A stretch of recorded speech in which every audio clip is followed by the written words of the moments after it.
திருச்சிற்றம்பலம்.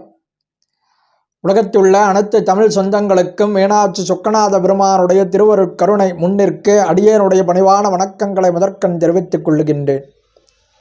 சிவனோடொக்கும் தெய்வம் தேடனுமில்லை, அவனோடொப்பார் இங்கு யாருமில்லை என்பது திருமூல தேவநாயனாருடைய அருள்வாக்கு. இந்த உலகத்திலே மிக மேலான பரம்பொருள் சிவப்பரம்பொருள். அந்த சிவப்பரம்பொருளுடைய ஈடு இணையில்லாத மகா மந்திரம் ஐந்தெழுத்து மந்திரம்.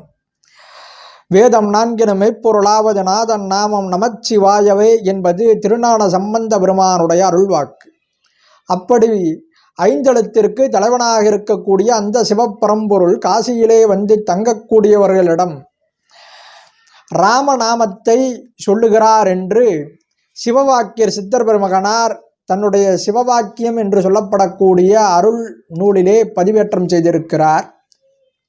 ஒளியதான காசி மீது வந்து தங்குவோர்க்கெல்லாம் வெளியதான சோதி மேனி விஸ்வநாதனானவன் தெளிய மங்கையுடன் இருந்து செப்புகின்ற தாரகம் எளியதோ ராம ராம ராம விந்த நாமமே என்பது சித்தர் பெருமகனாருடைய அருள்வாக்கு.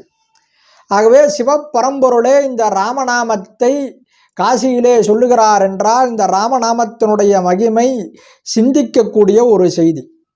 ஆகவே இதற்கான நல்ல சிந்தனைகளையோ அல்லது நல்ல பதில்களையோ அன்பர் பெருமக்களுக்கு தெரியுமேயாயின் அதை கருத்து பதிவு பெட்டி என்று சொல்லப்படக்கூடிய கமெண்ட் பாக்ஸில் தெரிவிக்குமாறு கேட்டுக்கொள்கிறோம். மேலும் அன்பர்களுக்கு ஆன்மீகம் சார்ந்த ஏதேனும் ஐயப்பாடுகளோ சந்தேகங்களோ கேள்விகளோ இருக்குமாயின் அதையும் அருள் கூர்ந்து கமெண்ட் பாக்ஸில் தெரிவித்தால் நம்முடைய சிவஜோதி யூடியூப் சேனல் வாயிலாக அதற்கும் தக்க பதில்கள் வழங்கப்படும். அதற்காக நம்முடைய யூடியூப் சேனலை சப்ஸ்கிரைப் செய்யுமாறு கேட்டுக்கொண்டு அமைகிறேன். நன்றி, வணக்கம். திருச்சிற்றம்பலம்.